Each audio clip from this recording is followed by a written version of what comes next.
Welcome, everybody. We are going to go ahead and get started. So today we're going to be talking about enterprise service management with a specific focus on human resources. We see a lot of human resources organizations struggle with similar types of resource constraints that IT does because a human resources organization is largely a service organization. So we're going to spend a little time walking through it. And just for a quick agenda and introduction, my name is Andrew Graff. I am Chief Product Officer here at TeamDynamix. I will also be joined by my colleague Alicia. She's going to actually show you a demo later in this presentation to help put a visual on some of the concepts that we talk about. So a couple of things we're going to walk through is a little inquiry into where you are in your enterprise service management journey. This really helps us frame up the content, adjust the content for the level of maturity and the status in your journey.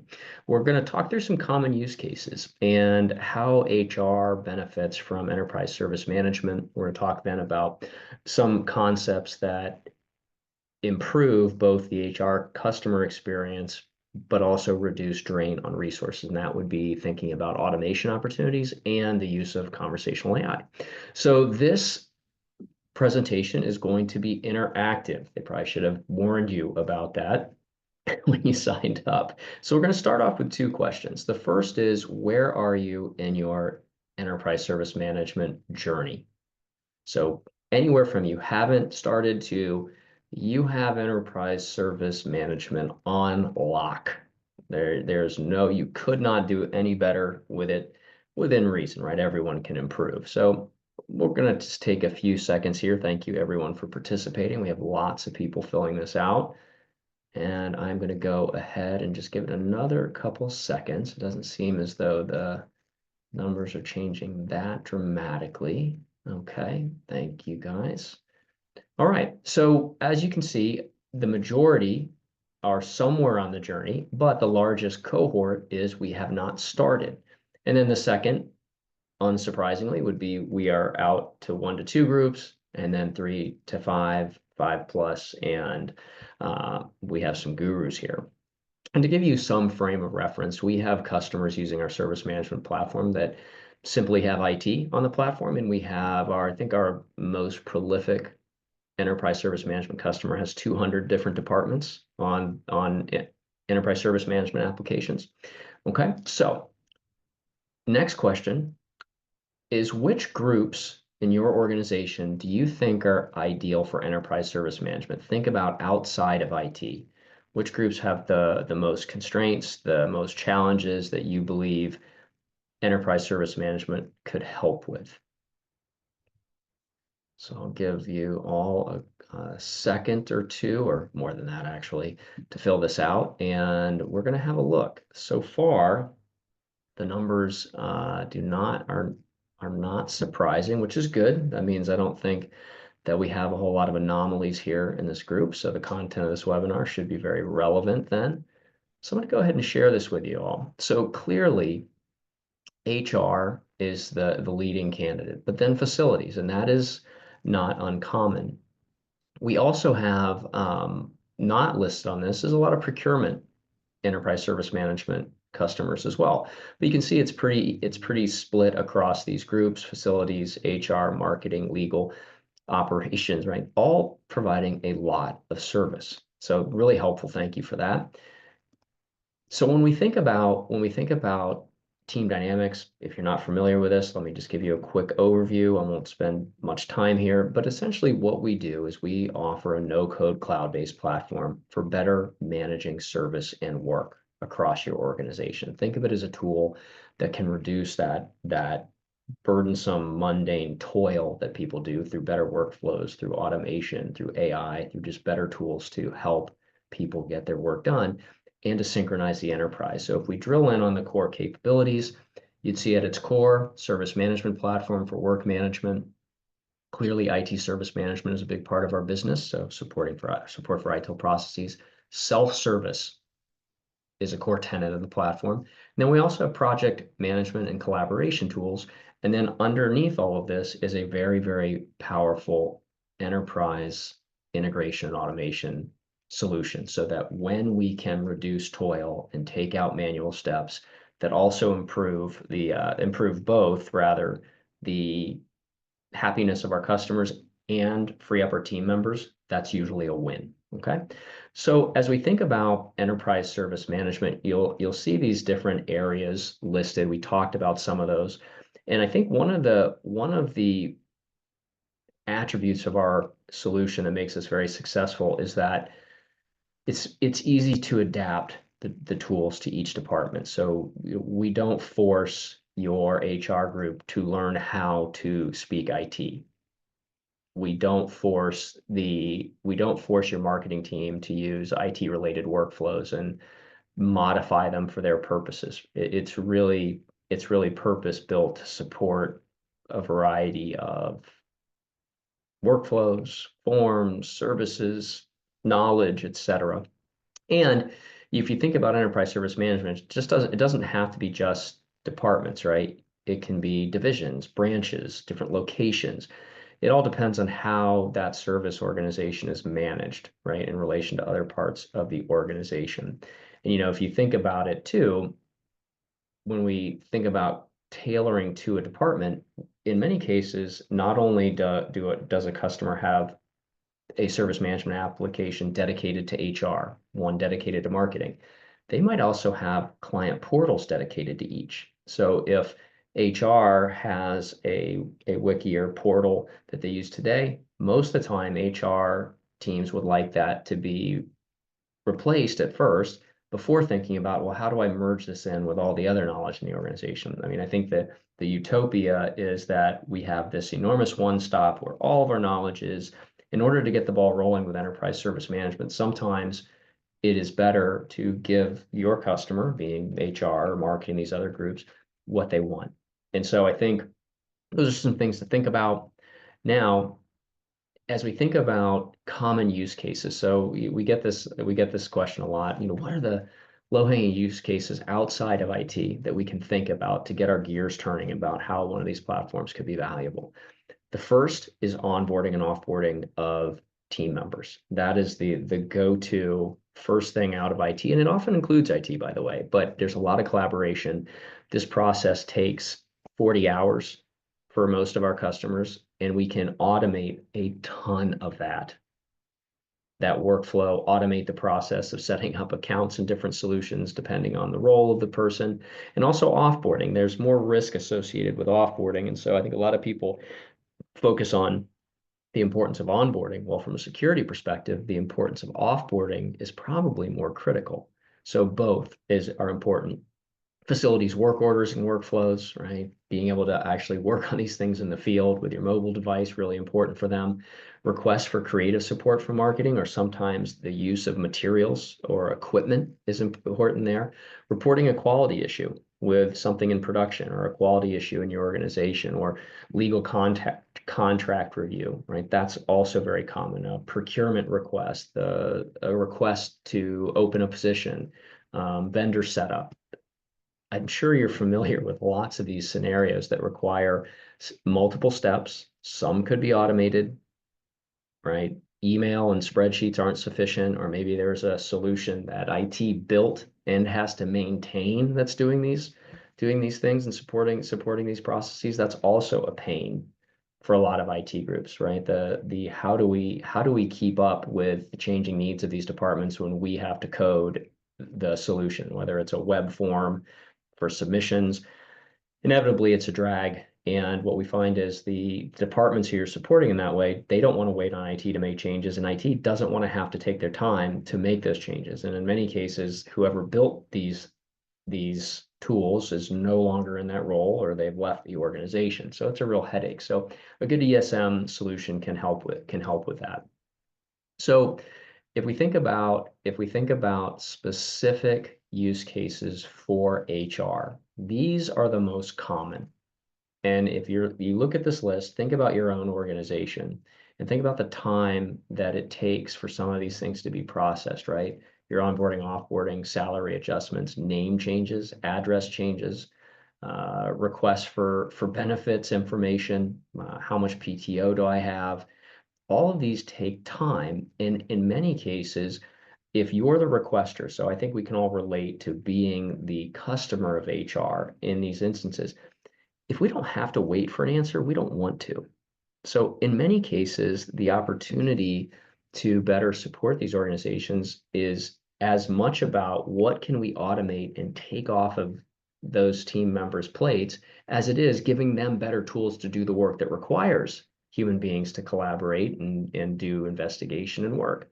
So if you think about it in that way, think about all those things that we consider mundane toil, uh, which is when somebody's just a mouse jockey, all they're doing is clicking a mouse. They're not actually using their brain a whole lot. The customer is waiting for something that if it could be automated, why wouldn't they want it to be automated? And when we're thinking about it, we should really only be dealing with exceptions, processes that don't work. When it works, we shouldn't even necessarily have to know about it because it's happening in an automated fashion.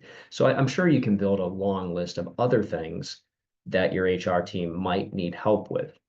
Now, if we think about better tools to manage service, part of it is having the right forms, the right way to manage cases, the workflows, to pass things around for approval between people.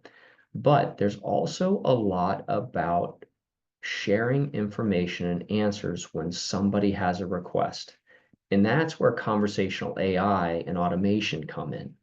So when we combine these great workflow tools, which make it easier to do our jobs and track the work we do and make sure things get done on time with AI and automation, that has the potential to help HR make a quantum leap. So what do I mean by that? Well, if you think about it, HR answers a lot of questions. And so some of those questions are specific to the individual asking. So for example, what dental benefits do I have? Did I sign up for? Barely anyone remembers what they signed up for in open enrollment. They want to know. Well, that's specific to me as an individual. So a great conversational AI tool to help with HR can authenticate so it knows it's me. And then it can reach into the other system and say, hey, Andrew, you signed up for the basic dental plan, right? It's one X-ray a year, it's $40 copay, whatever that is. And it pulls it back, it's specific for me. But think about all the things that people ask that just require answers. So questions about policies, questions about overarching questions about the benefit options we have, not necessarily the ones not necessarily the ones that I chose. Holiday schedules. The list goes on and on. And where is all this information? It's usually scattered across the organization. It's in the handbook. It's in multiple websites. It might be a government website, right? If I have questions about an I-9 form or tax forms, et cetera, that's typically a government website. And a lot of times these are just stored in documents. There's PDF documents, there's Word documents, Excel documents, and all of that knowledge that's out there provides answers to a lot of the requests that right now people are addressing. So how do we make that easy? Well, there's a technology called retrieval augmented generation, right? That sounds kind of fancy. The acronym is RAG, people call it. But what it does is it allows you to point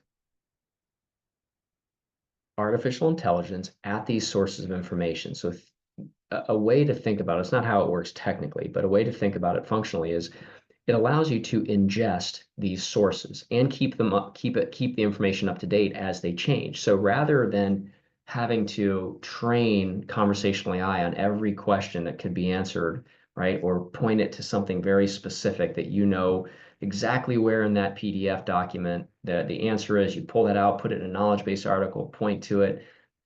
You don't have to do that anymore. That was the last generation of conversational AI tools. What you do now is say, okay, I have these 3 websites where information exists. Here is the IRS information that we get asked about at the irs.gov site. Here's where it is. Ingest it all. And it essentially takes all that content, pulls it into the brain of the AI. So when one of your team members asks a question or you ask a question, it can extract the answers from that information. One of the big problems with large language models and generative AI is it hallucinates. It sounds very fluent, which it is, but sometimes it's not very accurate. What retrieval augmented generation does is anchor the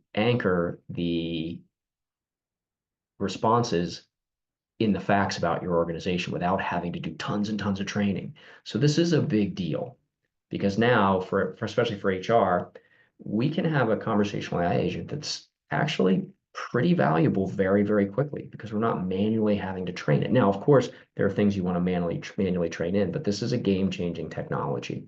And when you combine this with the ability to automate, which Alicia is going to show you some examples, it becomes really, really powerful.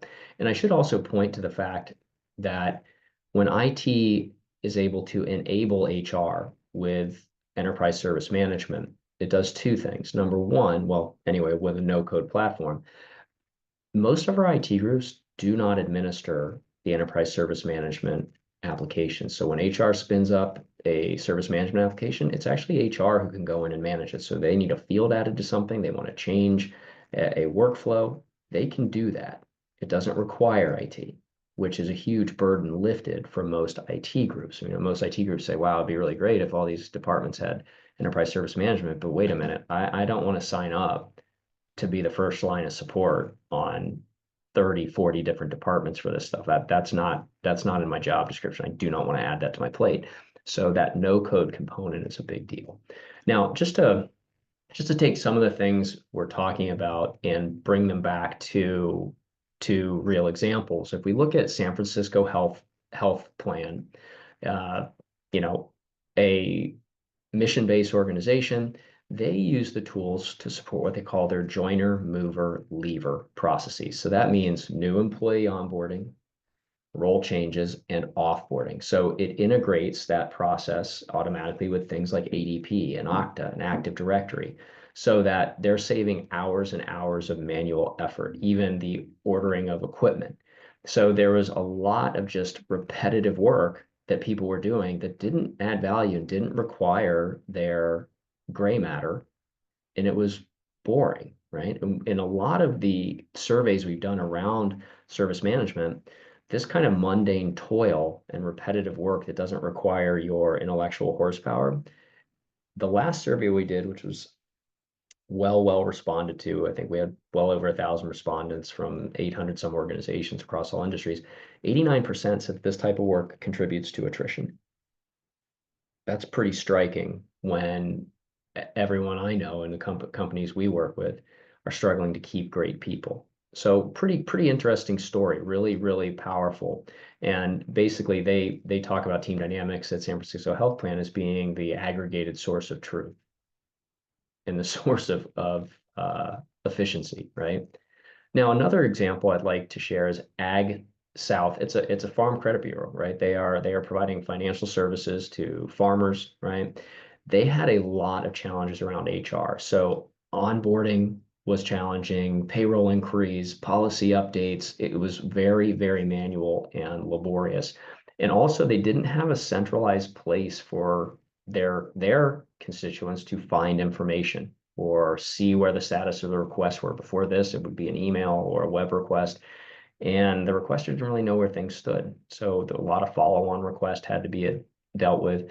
And so they often collaborate across departments as well, especially around something like onboarding or offboarding. So what they've done with TeamDynamix is they addressed a couple of core challenges. Number one, they built a centralized HR service portal where the knowledge was contained, the services were listed, made it easy for clients to find them. They also automated workflows and tasks. So they implemented an onboarding workflow that included provisioning equipment, benefits enrollment, to streamline that process, and leave requests to make sure that when leave was requested, it got routed for the right approvals, because some of that had a time component to it.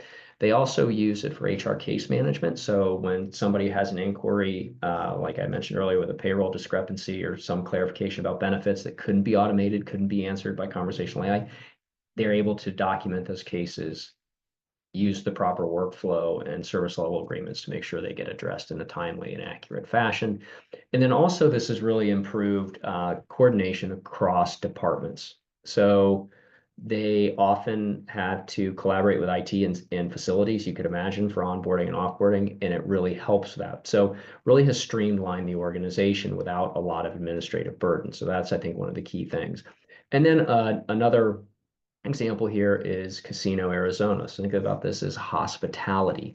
And they're using this for HR to, again, support onboarding, offboarding, and resource requests. So they have a lot of requests for personnel for certain events. They can do that. And for them, onboarding, offboarding is very critical because you'd imagine when you're in the hospitality business, a lot of the roles are transient. So making sure that system access is revoked, especially because it's a highly regulated industry.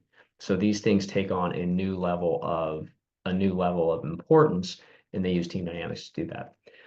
So when we think about enterprise service management and we put our IT hat on and we're going to look for solutions, there's a couple key things that we suggest putting on your checklist. Number one, low administrative overhead. So no code, right? So you can have your departments you support, HR, marketing, facilities, procurement, legal, they have an admin who can do almost everything they need to do in the platform. So it takes that burden off of IT. The solutions to be easy to customize for each group. So if you get into a circumstance where, for example, a ticket has to be called an incident, right? Or a problem or a change. Those other departments who are non-IT, that's not language they typically use. So it has to be easy to go in and create their own types of requests and workflows separate from others. And it doesn't intermingle it either. So we see a lot where, for HR, you don't really want necessarily IT people being able to access all of your HR tickets and vice versa. So that's really important. The ability to customize a portal for each group. So HR can have their own portal, marketing can have their own portal, yet we can have a one-stop at the same time. So it's not an either or conversation, it's an and conversation if we want to. Conversational AI, I illustrated some of the benefits of conversational AI, especially talking about that technology called retrieval augmented generation. And then automation and routing and obviously analytics. So these are the kind of the core things, the core categories of features that you look for. Now, when we think about product, if we think about our MO, these are core tenets. When we think about product, we say, okay, we have to support these things when we release product. Number one, has to be rapid time to value. So it can't require a bunch of dedicated FTEs to manage this and care for it and feed it. It has to be lightweight so that non-IT people can actually manage it. It has to be built so that we can tailor it to everyone's needs. And we have to be able to easily make changes, especially if you're in a highly regulated industry. Think about that when a policy or regulation changes, the need to quickly modify data you collect for requests or the workflow for processing or even an automation might need to change. So being able to do that very, very quickly and easily is important. And if we think about these things that need to be easy, when you think about that no code, low code model, picture your admin in HR or finance or legal or marketing. These are the things that should be easy to do for them. Add a new form, decide what fields are on that form, build a workflow, right? Create a new service, create an automation, easy to ramp up users, setting up new departments should be easy for IT. It should be simple for you. And that's a big part of the decision to go with TeamDynamix many times is the position we hold in the market is we're the best combination of capability, so highly capable enterprise software with the lowest total cost of ownership, which is like not only licensing, but it also includes the cost of care and feeding. A lot of our customers, when we move them off of a platform, they might have 5 to 15 people dedicated to their service management tool, right? It's going to drop to below one person, one FTE required, right, for the whole system. So that's a big deal. So I have another question for everybody. What is the biggest obstacle in your organization to deploy ESM? Right? And there's a couple gurus out there, so maybe there are no barriers, but these are the common roadblocks that we hear from customer base and potential customers. So everyone's filling this out. I'm really happy. Everyone's very engaged. Appreciate that. Helps us tailor what we tell you to hopefully be more valuable. Okay, it looks like we have data is not changing much. Let me go ahead and share what we have. So really interesting. The number one category here was getting buy-in from various teams. Second was the drain on the IT team and time consuming to deploy, which I think those last two are close cousins, right? Or maybe even siblings. But we hear this all the time. And one of the questions we get in relation to getting buy-in is, well, where do we start? And our guidance has been based upon what we've seen great organizations do is go where there's pain. So where there is widely recognized pain that what they're doing is inefficient, they are burdened from a resource perspective, and the prospects of hiring headcount to fix that are dim. Those groups tend to gravitate more towards finding a solution to their pain. HR is a common first place to start outside of IT, but it's a lot easier to address or to implement when the people who need the help, HR, agree that there are problems and it's painful, and so do their customers. A lot easier. Now, what happens to the other departments who are not so willing, and this is typically not in every case, once HR gets up and running, another department says, hey, you know what? That's kind of interesting what you're doing there. Could we do that? And then it starts to spread. And you might not get every department, but it does tend to spread. It does tend to spread that way. The last 2 points here, the second and third categories, cumbersome, admin, and it's time consuming. This is where that low total cost of ownership comes in. It has to be easy to stand up a new application, right? Now, clearly you need some time with those different departments to help figure out some of the configurations, et cetera. But the actual software side of it should not be the big barrier, right? It'll be determining what the types of requests are, the fields. And the good news is it's real easy to change. So ideally, when you go live, you're going to have your forms and services 85% right, 80% right. But then it's easy to change when you learn what needs to change going forward. So perfection before getting started is not necessary. And sometimes, quite frankly, if you shoot for that, many of your assumptions will be proven wrong. So shooting for really, really good, knowing you're going to change is sometimes a better approach. Let me go ahead and stop sharing that. So one quick question, this also gives us some context here. What ITSM platforms are you using? It could be the same for enterprise service management, same platform, but or maybe different. So give us some idea of the platforms. And this is just helping us understand the community of who's on the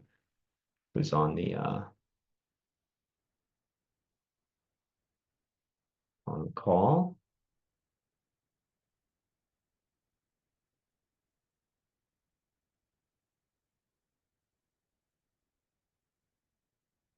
Okay, looks like we have a lot of TeamDynamix customers represented and some ServiceNow customers as well.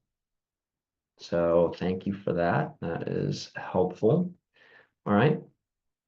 So as we break this down for enterprise service management, I'm going to reiterate some of the checklist items as you're looking. So first, being able to create new applications without coding or scripting or complex configurations, being able to add a portal for each ESM group should they want it, giving them the ability to easily customize their forms, their types of requests, their workflows, and being able to integrate, automate, and use conversational AI with that knowledge content. Really, really important there as well.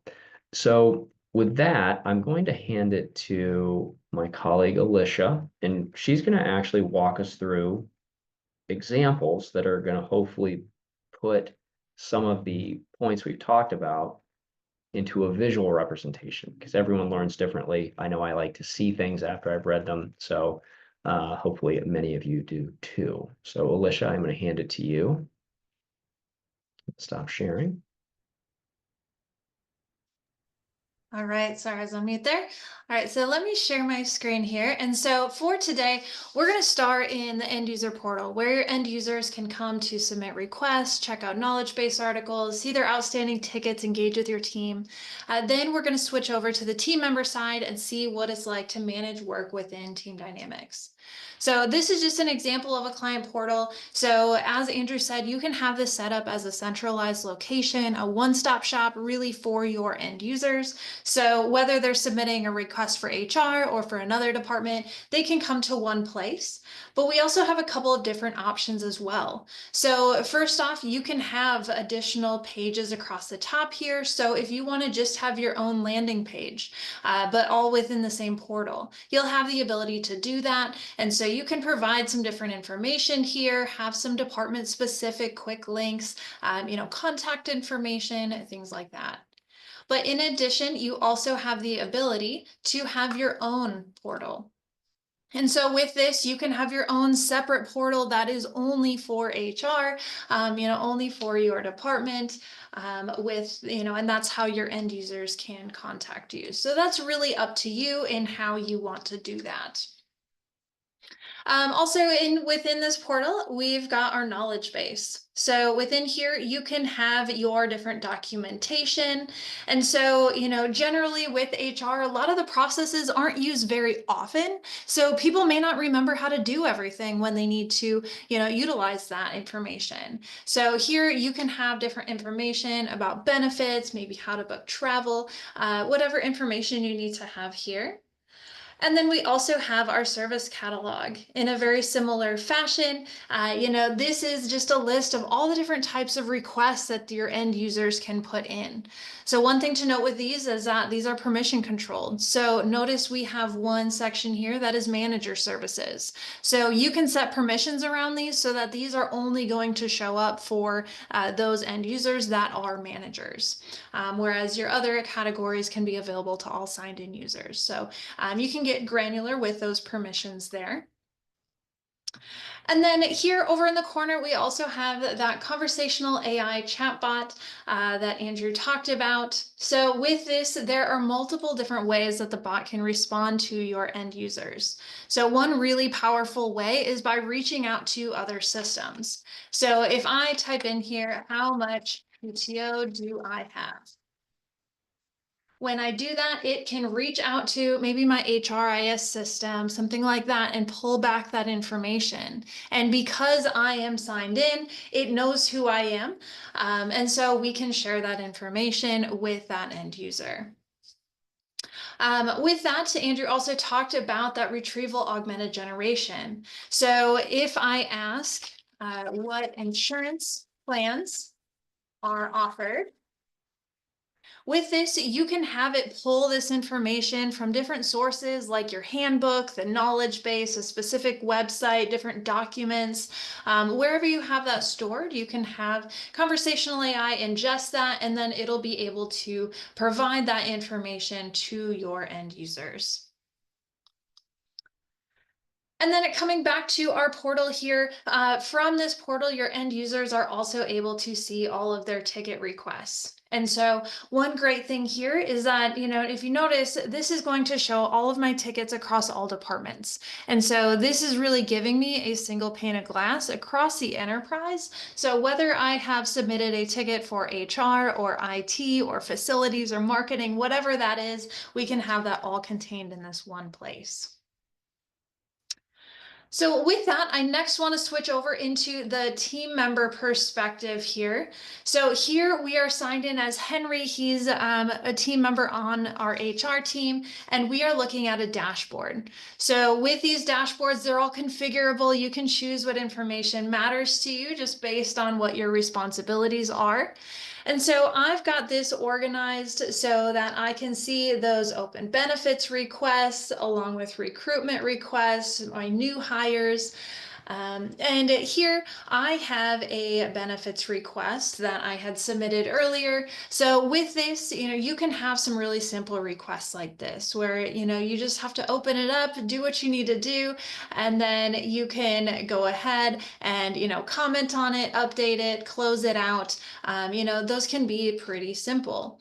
However, there's also some requests that are going to be more complicated. So maybe there's, multiple steps to it, or you need an approval process.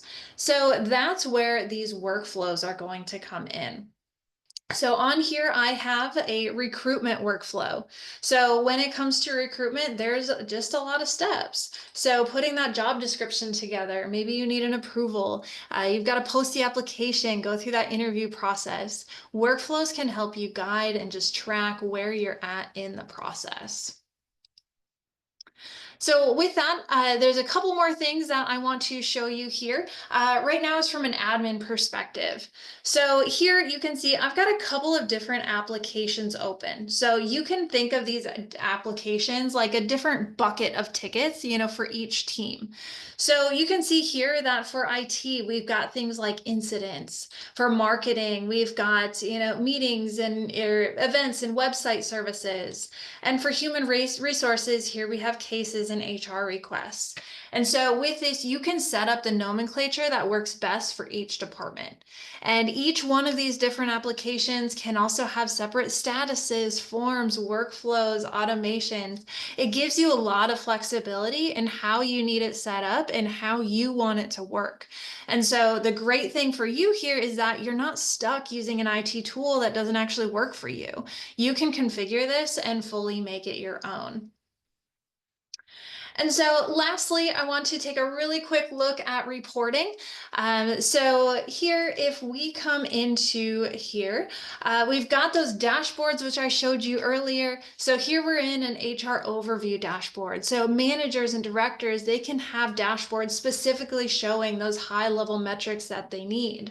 Or like we saw earlier, team members can have their dashboards just showing their tickets and the requests that they need. Or you can also have dashboards set up for specific processes like this recruitment dashboard.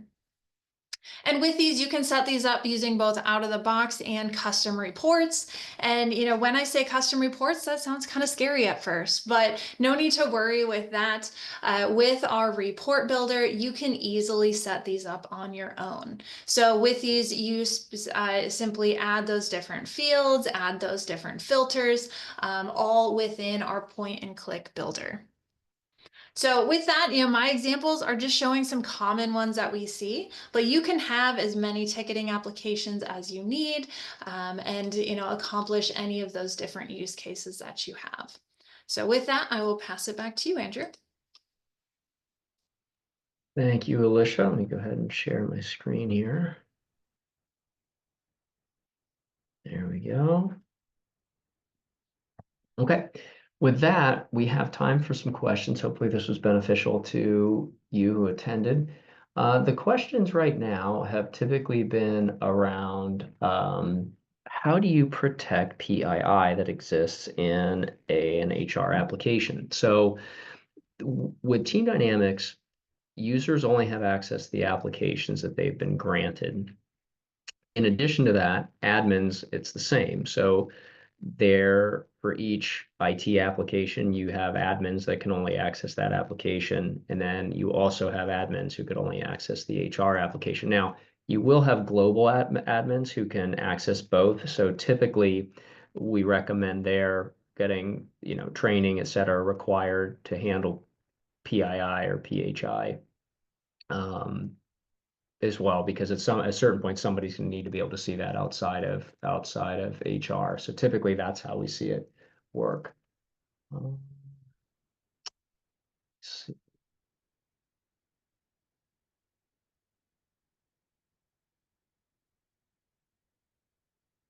So someone asked the question, can you show how easy it might be for someone to fill out a form for a service request? Can you also click into a ticket as a service desk technician and reallocate the ticket, view the history, etc.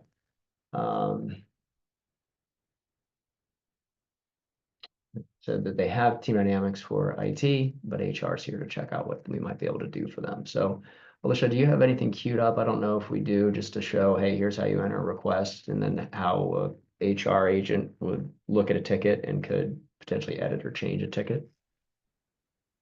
Yeah, give me just a second here and I am pulling it up.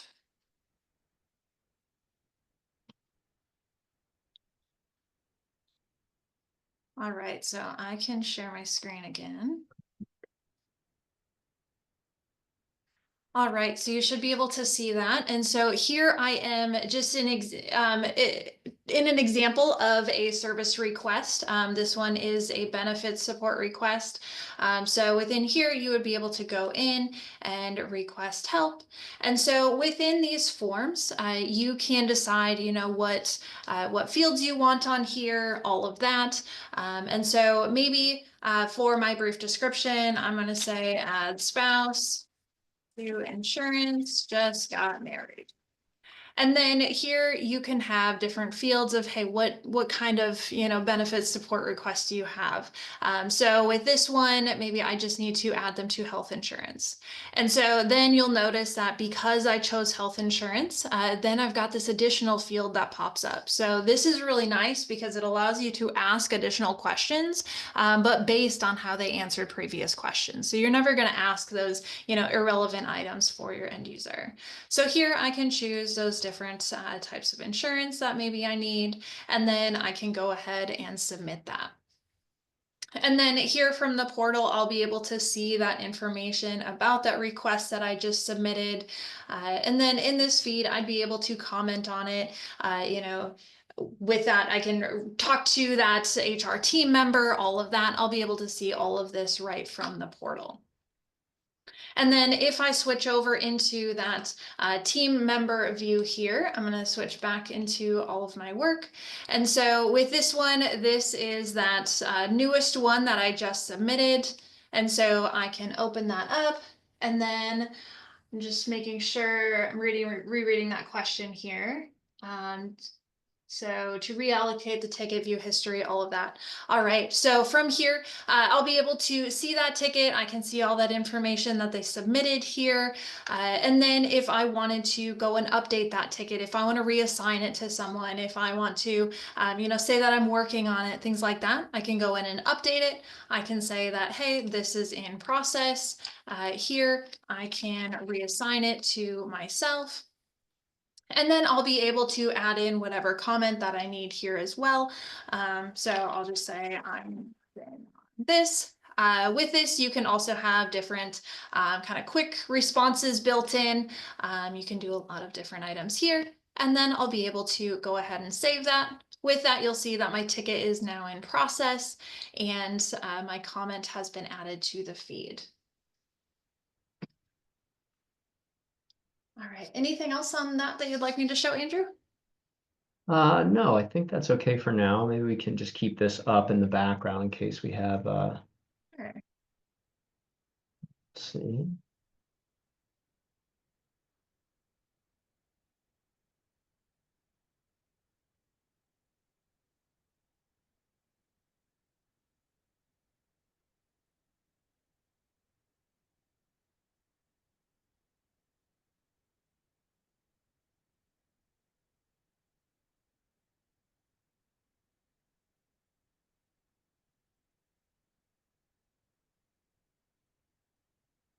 So there's a couple questions about something that clients tried with HR that didn't work well. So essentially lessons learned, use scenarios that um, I'm thinking about that.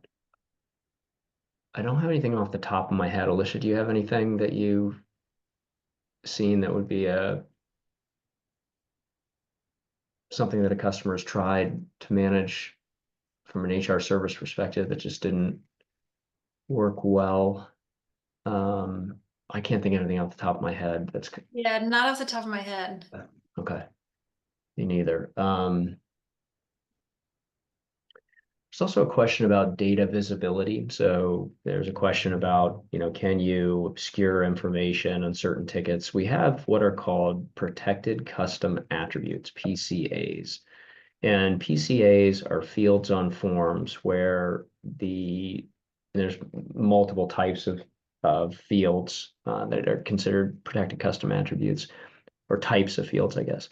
And basically what happens is when you put one of those on a form, you specify which groups of individuals can see that information.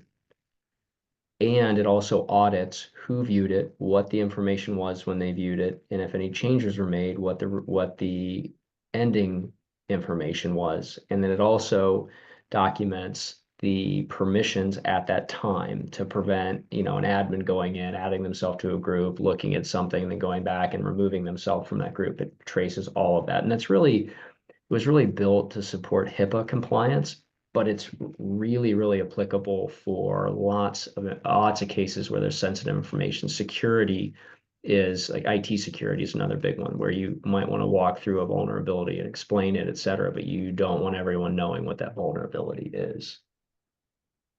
Okay. And with those protected custom attributes, if you can see this pay rate on my screen here, that is just an example of it. And so then I'd be able to go ahead and click this.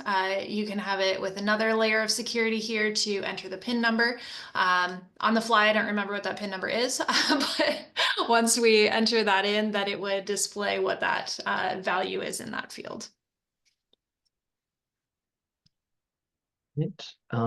We have time for a few more. So I'm reading, there's a bunch of pretty long questions I think require longer answers. We're probably not going to be able to get to those. One of the questions is it possible for TDX to send or pull information from government websites? So state employment, civil service, HR portals. The answer to that is yes, it is possible using the integration automation layer. A lot of it depends on the capabilities of those websites. So how easy is it to identify the information? Is it available via API or webhook? And is there an API? Is there an API that you can call, or is it file transfer? So there's lots of ways to build and maintain those integrations. A lot of it depends on the website you're trying to integrate with. But as far as the TeamDynamix side, very, very flexible as far as how that can work. Let's see if there's another couple short ones.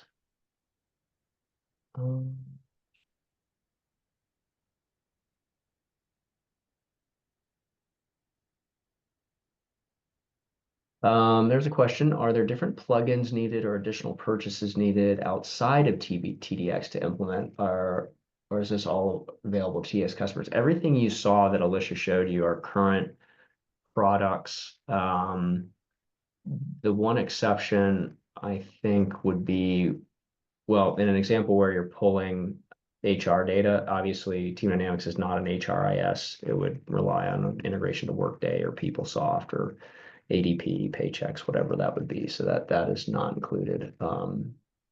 Just to clarify.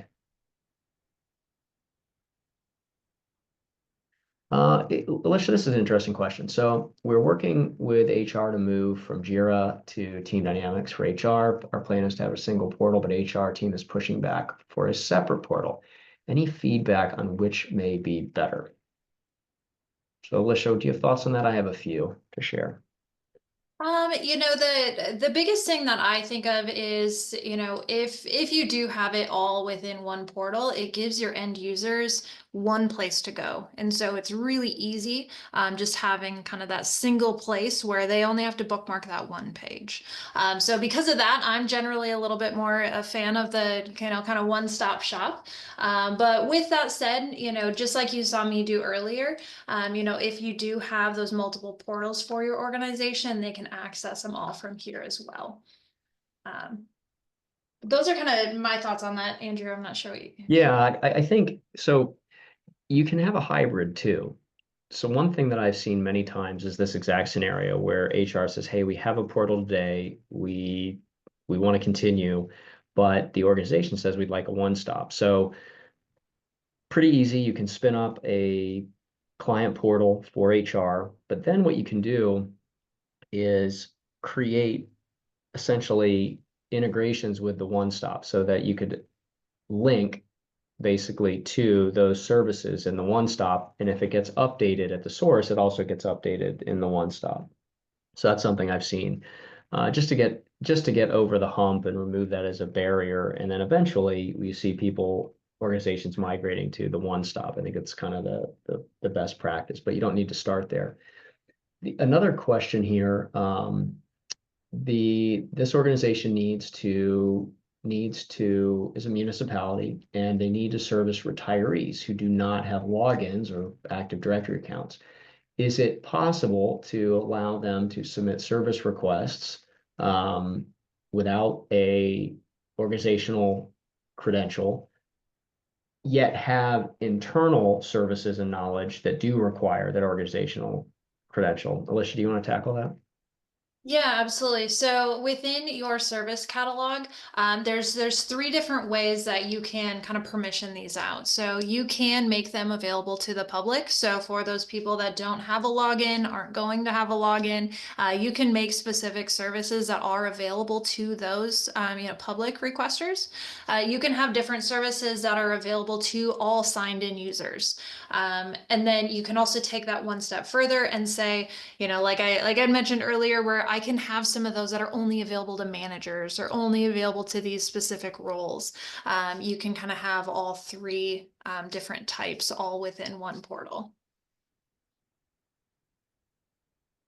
And most of the rest of their questions are demo related questions, so very specific scenarios, which we're not going to cover today. But I encourage you, if you do have those questions, reach out to us, teamdynamix.com, or if you're a customer, go to your customer success representative, and we'd be happy to explore those with you. And there was a question about, is there going to be a recording of this available? And I believe we did record this, and that will be shared.